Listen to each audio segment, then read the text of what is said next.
Parlons bande dessinée avec Mathieu Van Overstraten. Mathieu, vous signez des articles sur age-bd.com et vous nous emmenez ce matin prendre l'air, faire le plein d'iode. Vous nous emmenez au grand large. Exactement. Alors, je ne sais pas si vous vous souvenez de Vagues de froid. C'est un album dont je vous avais parlé il y a exactement un an. Ah, parce que c'était pas il y a 2 jours. Non. C'était en janvier 2023. Et donc, je vous avais dit tout le bien que je pensais de ce roman graphique qui parlait de l'histoire de 2 frères qui se lançaient dans un périple plutôt mouvementé en Norvège. Oui. Et c'était la toute première BD publiée par Jean Crémers, un jeune auteur belge. Le nom me dit quelque chose. Voilà, qui est le fils d'un de nos collègues de la RTBF. De Jacques Crémers, c'est lui alors. Et je ne m'étais pas trompé parce que cette BD a remporté depuis lors un grand succès. Elle a remporté le prix Fnac Belgique, le prix Rossel, et s'est vendu à près de 10 000 exemplaires, donc c'est une belle réussite. Et donc du coup, le 2e album de Jean Crémers, forcément, était très attendu, et il n'a pas traîné, puisque ce nouvel album, qui s'appelle Le Grand Large, vient déjà de paraître, et comme Vagues de froid, il fait plus ou moins 240 pages, je pense, donc comment c'est possible? Est-ce qu'il travaille tellement vite?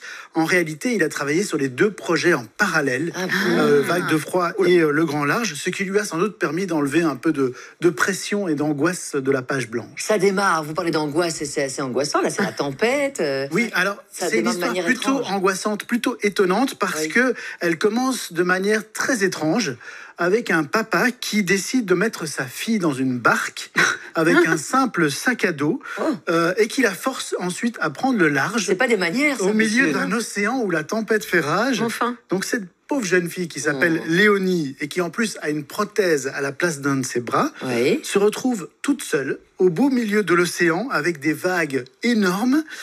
En plus, il y a plein d'autres bateaux beaucoup plus luxueux, beaucoup plus rapides qui circulent autour d'elle à vive allure et qui semblent n'avoir aucune intention de l'aider. Donc, autant dire qu'on voit pas très bien comment elle va faire pour s'en sortir et pour retrouver la terre ferme, puisqu'elle n'a que des simples rames en bois et qu'elle ne sait absolument pas ni où elle se trouve, ni où elle doit aller. Mais elle va s'en sortir quand même, cette Léonie. Alors heureusement, dans cet univers un peu effrayant, sans foi ni loi, elle va pouvoir compter sur l'aide de 2 compagnons d'infortune. D'abord, elle va rencontrer Balthazar, un adolescent muet dont le canoë est en train de couler. Et donc la jeune fille va l'aider, va lui permettre de monter dans sa barque. Oui. Et ils vont devenir vraiment les meilleurs amis du monde.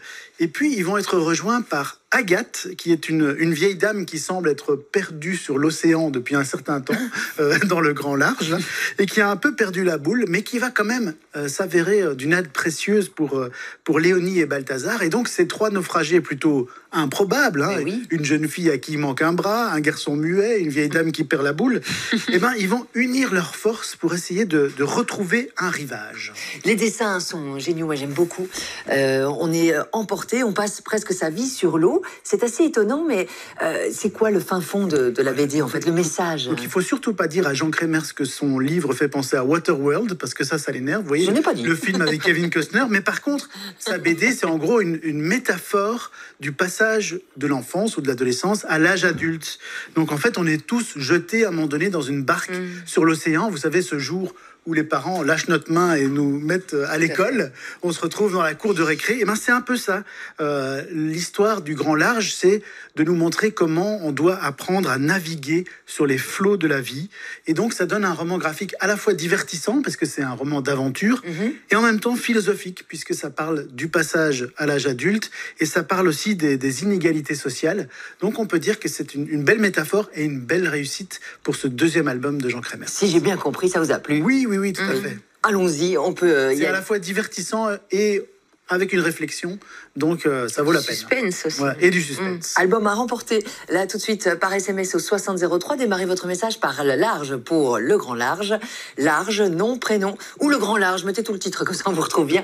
Le Grand Large, c'est ce qui est affiché. C'est large ou c'est Le Grand Large? Il faut choisir, alors c'est marqué large là sur votre écran, alors envoyez large. Par SMS au 6003, 75 cents par message envoyé, vos coordonnées complètes, y compris l'adresse mail, tirage au sort dans quelques minutes. Bonne chance, il est 6h30.